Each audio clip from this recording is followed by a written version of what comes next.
ఈ ఉదయమున నీవు ఎవ్వరినీ కలుసుకొనక ముందు ప్రభువును కలుసుకో. నీవు ఎవ్వరినీ చూడకముందు ప్రభువును చూడు. నీవు ఎవ్వరితో మాట్లాడకముందు ప్రభువుతో మాట్లాడు.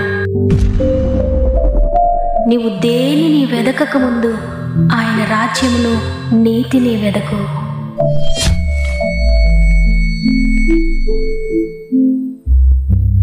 Praise the lord. ఈ ఉదయకాలమున గాడ్ ఫస్ట్ అనే వాగ్దాన కార్యక్రమానికి హృదయపూర్వకంగా మిమ్మల్ని అందరినీ ప్రేమతో ఆహ్వానిస్తూ ప్రభు అయిన యేసుక్రీస్తు నామములో నా యొక్క హృదయపూర్వకమైన శుభములు మీ అందరికీ తెలియజేస్తున్నాను.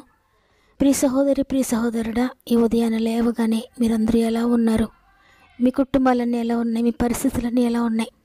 ఒకవేళ లేవడమే కలవరంతో లేచారా? బాధతో ఉన్నారా? అయితే దేవుని మాటను తీసుకోండి. ఎందుకంటే దేవుని మాట మీ జీవితాలకు శక్తినిస్తుంది, మీ ఆత్మకు శక్తినిస్తుంది, మీ శరీరానికి శక్తినిస్తుంది, మానసికంగా కూడా మిమ్మల్ని లేవనెత్తుతుంది. మీ చుట్టూ ఉన్న ప్రతి పరిస్థితిని కూడా మారుస్తుంది దేవుని మాట.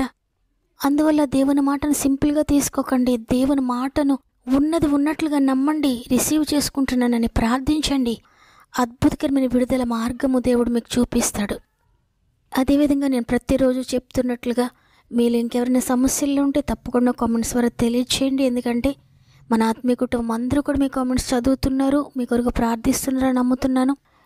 ఈ మాటలు వింటున్న మీరు కూడా మీకు అనుకూలమైతే తప్పక కామెంట్స్ అన్ని చదవండి, అందరి కొరకు ప్రార్థించండి. మన సహోదరుల కొరకు మనం ప్రార్థించినప్పుడు దేవుడు మన దగ్గర నుండి కార్యాన్ని ప్రారంభిస్తాడు. కాబట్టి తప్పక మన సహోదరులందరి కొరకు ప్రార్థన చేద్దాం. వాక్యం చివరిలో ప్రార్థనలో ఏకీభవించండి. దేవుని శక్తిని, దేవుని స్వస్థతను, దేవుని గొప్ప విడుదలను పొందుకోండి. సమస్త మహిమ, ఘనత, ప్రభావములు దేవునికి చెల్లునుగాక. ఈ నూతన ఉదయాన దేవుడు మనకు అనుగ్రహిస్తున్న అద్భుతకరమైన వాగ్దానాన్ని చదువుకుందాం. యోబు గ్రంథము 11వ అధ్యాయము 15వ వచనము. నిశ్చయముగా నిర్దోషివై నీవు సంతోషించదవు, నిర్భయుడవై నీవు స్థిరపడి ఉందువు. ఆమేన్. ప్రియ దేవుని బిడ్డలారా, మీ జీవితంలో మీకు తెలియకుండానే, మీ ప్రమేయం లేకుండానే మీ మీద నేరములు మోపబడి, మీరు చెయ్యని దానికి మిమ్మల్ని నిందిస్తూ, మీపై నేరములు మోపుతూ, మీరు అనని మాటలు మీపై వేస్తూ మిమ్మల్ని దోషులుగా నిలబెట్టాలని ఎవరైనా చూస్తున్నారేమో. అయితే ఎంతమాత్రం భయపడకండి. దేవుని సన్నిధిలో మొరపెట్టండి. దేవుడు మిమ్మల్ని నిర్దోషులుగా నిలబెడతానని ఈరోజు వాగ్దానం చేస్తున్నారు. మీకు తెలియకుండా మీ జీవితంలో జరిగిన ఒక ఇన్సిడెంట్ కొరకు, మీకు తెలియకుండా జరిగిన తప్పు కొరకు మిమ్మల్ని నిందిస్తూ, మిమ్మల్ని అనేక మంది మధ్యలో ఒకవేళ అవమానపరుస్తూ ఉంటే మీరు దాని గురించి కృంగిపోతూ ఉన్నారేమో, ఏడుస్తూ ఉన్నారేమో. నేను చేయని నేరానికి నేను ఎందుకు నింద అనుభవించాలని మీరు ఎంతగానో దిగులు పడుతూ ఉన్నారేమో. నేను చెయ్యని తప్పుకు ఈ కోర్టుల గుండా నేను ఎందుకు తిరగాలి, ఈ కోర్టు కేసెస్లో నేను ఎందుకు ఇరుక్కున్నాను అని ఎంతగానో మీరు నలిగిపోతున్నారేమో. అనేక సంవత్సరాలుగా ఏ సంతోషము లేకుండా దుఃఖంతోనే గడుపుతున్నారేమో దినాలు. అయితే ఈరోజు గొప్ప వాగ్దానము దేవుడు మీకు అనుగ్రహిస్తున్నాడు. విశ్వాసంతో దేవుని కొరకు ఎదురు చూస్తూ, నా దేవుడు తప్పక నన్ను విడిపిస్తాడు, ఏదో ఒక దినమున నేను నిర్దోషిగా బయటపడతాను అని విశ్వాసంతో ఎదురు చూస్తున్న మీ జీవితంలో దేవుడు తప్పక ఆ దినమును త్వరలోనే తీసుకురాబోతున్నాడు. నిర్దోషిగా మీరు బయటపడతారు. ఇంతవరకు దానిని గురించి ఎంతగా దుఃఖించారో, ఎన్ని కన్నీళ్లు కార్చారో, తిరిగి అంత సంతోషాన్ని దేవుడు నీకు ఇవ్వబోతున్నాడు. నిర్దోషివై నువ్వు తప్పక సంతోషించబోతున్నావు. అంతేకాకుండా నిర్భయుడవై నువ్వు సంతోషించదు అని కూడా ఈరోజు దేవుడు వాగ్దానం చేస్తున్నారు.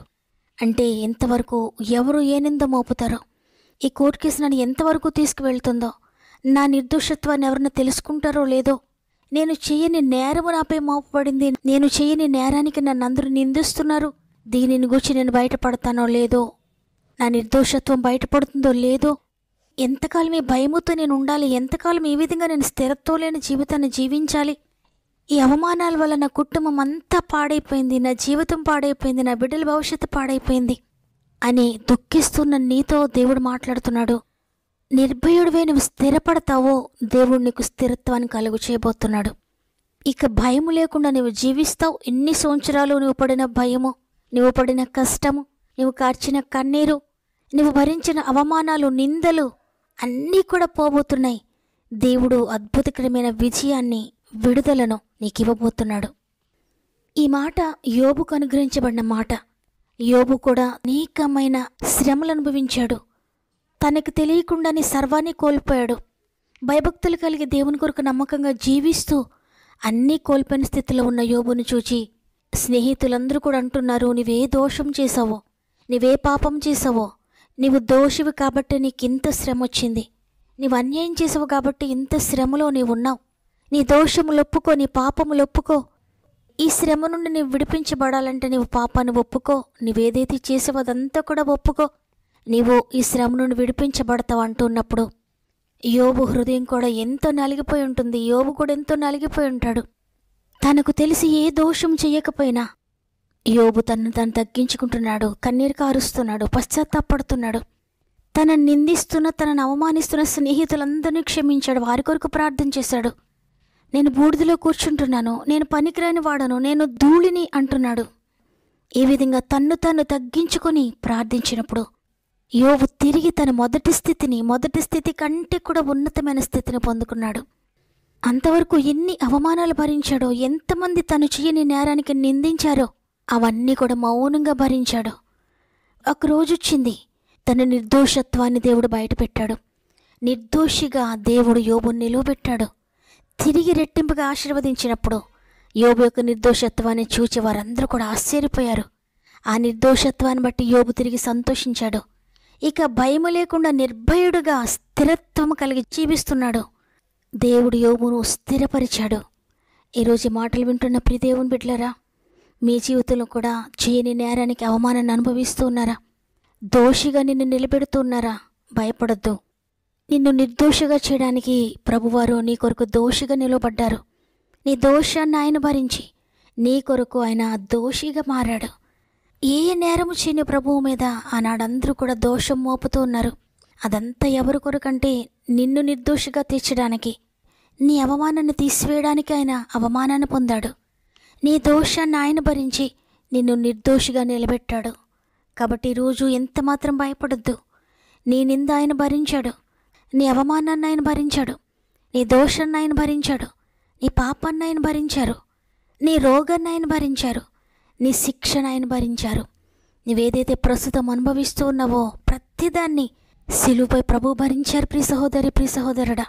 కాబట్టి ఇక నువ్వు భయపడొద్దు. ఆయన నిర్దోషత్వాన్ని నువ్వు తీసుకో విశ్వాసంతో, ప్రార్థనతో. ఏ నిందల గుండా, ఏ అవమానం గుండా నువ్వు ప్రయాణిస్తున్నా భయపడకుండా మోకరించి ప్రభు సన్నిధికి అప్పగించు నీ ప్రతి అవమానాన్ని. దేవుని సన్నిధిలో మోకరించి అంగలార్చు. తప్పకుండా ఒక రోజున నీ నిర్దోషత్వాన్ని దేవుడు బయలుపరుస్తాడు. నిన్ను నిర్దోషిగా నిలబెడతాడు ఆయన. నీ నిందకు ప్రతిగా రెట్టింపు ఘనతను అనుగ్రహిస్తాడు. నీ నిందను ఆయన భరించినప్పుడు ఆయన గుండె బ్రద్దలైపోయినట్లుగా బైబిల్ గ్రంథం చెప్తూ ఉంది. నిందకు బ్రద్దలైంది ఆయన హృదయము. అందువల్ల నీవు భరిస్తున్న నీ నిందను గురించి నీ గుండె ఒకవేళ బ్రద్దలైన స్థితిలో ఉన్నా భయపడొద్దు. నీకు బదులుగా ఆయన భరించాడు. నీ నిందను ఆశీర్వాదంగా ఆయన మార్చబోతున్నాడు. నీ అవమానానికి ప్రతిగా రెట్టింపు ఘనతను నీకు ఇవ్వబోతున్నాడు ఆయన. అందువల్ల అందరం కూడా మన రెండు చేతులు దేవుని వైపెత్తి, నా నిందను భరించిన యేసయ్యా నీకు వందనాలు, నా అవమానాన్ని భరించిన యేసు నీకు వందనాలు, నా శిక్షను భరించిన యేసు నీకు వందనాలు, నా పాపాన్ని, నా శాపాన్ని సిలువలో భరించిన యేసు నీకు వందనాలు, నా బిడ్డల శిక్షను, పాపాన్ని భరించిన యేసు నీకు వందనాలు. నేను పొందిన అవమానాన్ని నీవు భరించి నాకు రెట్టింపు ఘనతను ఇవ్వబోతున్నందుకు నీకు వందనాలని హృదయపూర్వకంగా ఆయన సన్నిధిలో నిందకు బ్రద్దలైనా నీదు ప్రేమ హృదయము, నిందకు బ్రద్దలైనా నీదు ప్రేమ హృదయము, కరుణించువారు లేకను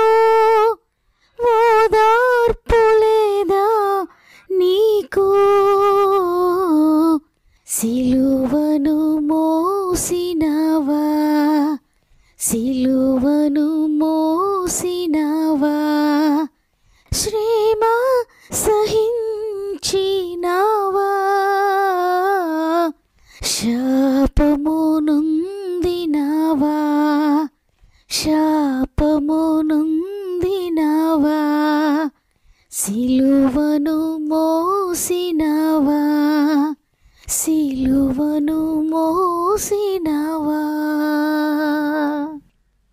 ప్రేమగల తండ్రి, నీకు వందనాలయ్యా. నీ ఉచిత కృపను బట్టి గతించిన దినమంతా మాకు తోడుగా ఉండి మరి యొక్క నూతన దినం మాకు అనుగ్రహించి మమ్మల్ని సజీవులుగా ఈరోజు ఉదయాన్నే లేపి నిన్ను స్తుతించే తరుణాన్ని, నిన్ను ఘనపరిచే తరుణాన్ని, నిన్ను ప్రార్థించే గొప్ప భాగ్యం మాకు ఇచ్చినందుకు నీకు కృతజ్ఞతాస్తుతులు చెల్లిస్తున్నానయ్యా. మా నిందను భరించినందుకు నీకు వందనాలు, మా శాపాన్ని భరించినందుకు నీకు వందనాలు, మా అవమానాన్ని భరించినందుకు నీకు వందనాలు. నాయనా, మాకు బదులుగా మీరు నిందను అనుభవించడం వల్ల మీ గుండె బ్రద్దలైపోయిందయ్యా. మా కొరకు సమస్తాన్ని భరించిన తండ్రి నీకు వందనాలు. ఈరోజు ఎంతమంది నిందల గుండా ప్రయాణిస్తూ ఉన్నారో, అవమానాల గుండా ప్రయాణిస్తూ ఉన్నారో, వేదన గుండా ప్రయాణిస్తూ ఉన్నారో, ప్రతి వేదనకు బదులుగా సంతోషాన్ని, దుఃఖానికి బదులుగా నెమ్మదిని, అవమానానికి బదులుగా రెట్టింపుగా ఘనతను, దోషివి అన్న నిందకు బదులుగా నిర్దోషత్వమును మీరు దయచేస్తున్నందుకు నీకు వందనాలయ్యా. ప్రతి జీవితాన్ని మీరు స్థిరపరుస్తున్నందుకు వందనాలు. ఒకవేళ కుటుంబంలో స్థిరత్వం లేదేమో, బిడ్డల జీవితంలో స్థిరత్వం లేదేమో, ఉద్యోగంలో స్థిరత్వం లేదేమో, వ్యాపారంలో స్థిరత్వం లేదేమో, పనిపాట్లలో చేతి వృత్తుల్లో స్థిరత్వం లేదేమో, భర్త జీవితంలో స్థిరత్వం లేదేమో, భార్య జీవితంలో స్థిరత్వం లేదేమో, బిడ్డల జీవితాల్లో స్థిరమైన చదువు లేదేమో, స్థిరమైన భవిష్యత్తు వరకు కనబడడం లేదేమో, ఆరోగ్య విషయంలో స్థిరత్వం లేదేమో, ఆర్థిక పరిస్థితుల్లో స్థిరత్వాన్ని కోల్పోయారేమో, మానసికంగా స్థిరమైన మనస్సును కలిగి ఉండలేకపోతున్నారేమో, శారీరకంగా స్థిరత్వాన్ని కోల్పోయారేమో, సమస్తాన్ని కోల్పోయిన వారిగా ఉన్నారేమో. పరిశుద్ధాత్ముడా, ప్రతి ఒక్కరిని జ్ఞాపకం చేసుకుని ప్రతి ఒక్కరిని స్వాధీనం చేసుకోండి. ప్రతి జీవితంలో మీరు అద్భుతాలు చేయండి. ప్రతి కుటుంబంలో మీరు అడుగుపెట్టండి అయ్యా. వారి జీవితంలో ఉన్న ప్రతి సమస్య నుండి విడిపించండి, అవమానాల నుండి విడిపించండి, నిందల నుండి విడిపించండి. వారి నిర్దోషత్వాన్ని బయలుపరచండి. ఇక వారు చెయ్యని నేరానికి ఎంతమంది దోషిగా నిలబడి ఉన్నారో వారిని నిర్దోషులుగా మీరు నిలబెట్టండి తండ్రి. వారు చేయని నేరానికి ఒకవేళ కోర్టు కేసు అనుభవిస్తున్నారేమో, తెలిసి తెలియక చేసిన వాటికి కోర్టు కేసు అనుభవిస్తున్నారేమో, వారికి తెలియకుండా జరిగిన పొరపాట్లకు కోర్టు కేసు అనుభవిస్తున్నారేమో, జైలు బంధకాలు అనుభవిస్తున్నారేమో. పరిశుద్ధాత్ముడా, ప్రతి ఒక్కరిని మీరు చూస్తున్నారు. నీకు మరుగైన వారెవరూ లేరయ్యా. తప్పకుండా తగిన ప్రతిఫలం ప్రతి ఒక్కరికి దయచేస్తున్నారు నమ్ముతున్నాను. వారి నిర్దోషత్వాన్ని త్వరలోనే మీరు నిరూపిస్తున్నందుకు వందనాలు. కోర్టు కేసెస్ అన్నిటి నుండి కూడా మీరు విడిపిస్తున్నందుకు, కొట్టివేస్తున్నందుకు వందనాలు చెల్లిస్తున్నాను తండ్రి. మరి ముఖ్యంగా అనేక మంది బిడ్డలు వారి ప్రార్థన విన్నపములు మాకు తెలియజేస్తున్నారు. ప్రతి కామెంట్ మీద యేసు రక్తాన్ని ప్రోక్షిస్తున్నాను. ప్రతి ఒక్కొక్కరిని చేతులకు అప్పగించుకుంటున్నానయ్యా. వారు ఏ సమస్యలో ఉన్నా, ఏ బాధలో ఉన్నా, ఏ బంధకాల్లో ఉన్నా, ఏ అవమానంతో ఉన్నా, ఏ నిందలలో ఉన్నా, ఏ కష్టంలో ఉన్నా, ఏ కన్నీటికుండా ప్రయాణిస్తూ ఉన్నా, ప్రతి ఒక్క విషయంలో మీరు జయము దయచేస్తున్నారని, ప్రతి జీవితంలో అద్భుతకరమైన విడుదల మీరు త్వరలోనే దయచేస్తున్నారని నమ్మి నీ బలమైన చేతులకు ప్రతి ఒక్కొక్కరిని అప్పగిస్తూ, యోబుకు తిరిగి రెట్టింపుగా ఆశీర్వాదం ఇచ్చినట్లుగా ఎవరు ఏదైతే కోల్పోయారో వాటన్నిటినీ తిరిగి ప్రతి ఒక్కరికి మీరు దయచేస్తున్నందుకు నీకు కృతజ్ఞత చెల్లిస్తూ ఈ దినమును ప్రారంభిస్తూ ఉండి రోజంతా మా ఆత్మీయ కుటుంబానికి తోడుగా ఉండండి. వారు వెళ్ళే ప్రతి స్థలంలో మీ దూతలను తోడుగా ఉంచండి. వారికి ముందుగా మీరు నడవండి. వారు వెళ్ళే ప్రతి స్థలంలో జయము దయచేయండి. వారు ప్రారంభించే ప్రతి పనిని సఫలపరచండి. వారి ప్రతి ఆలోచన, ప్రతి ఆశను మీరు నెరవేర్చి ఈ దినమంతా జయకరంగా ముగించడానికి మీరు సహాయం చేస్తున్నందుకు నీకు కృతజ్ఞత చెల్లిస్తూ యేసయ్య పరిశుద్ధమైన నామంలో అడిగి వేడుకొంచున్నాను తండ్రి, ఆమేన్. ప్రియ చెల్లి, ప్రియ తమ్ముడు, ఏ నింద, ఏ అవమానము నీకుందో నాకు తెలియదు, కానీ నీ అంతరంగాన్ని చూస్తున్న ప్రభు నీతో మాట్లాడారు. నీ నిర్దోషత్వాన్ని నేను త్వరలోనే వెల్లడిపరచబోతున్నాడు. నీవు నిర్దోషిగా బయటపడబోతున్నావు. ధైర్యం తెచ్చుకో, ప్రార్థించండి, వాగ్దానాన్ని పొందుకోండి. నాతో దేవుడు స్పష్టంగా మాట్లాడారన్న వారు హృదయపూర్వకంగా ఆమెనని చెప్పండి. వాగ్దానాన్ని లైక్ చేయండి, తప్పకుండా మీకు తెలిసిన వారందరికీ తప్పక షేర్ చేయండి. ప్రతిరోజు వాగ్దానాన్ని వింటూ, లైక్ చేస్తూ, షేర్ చేస్తూ అనేక మందికి దేవుని మాటలు వినిపిస్తున్నా మిమ్మల్ని, మీ కుటుంబాలను దేవుడు అత్యధికంగా దీవించి ఆశీర్వదించునుగాక. దేవుని చిత్తమైతే తిరిగి రేపు అందరం కలిసి ఆయనను స్తుతిందాం. అంతవరకు ప్రభు మీకు, మీ కుటుంబాలకు తోడేండి నడిపించునుగాక. God bless you.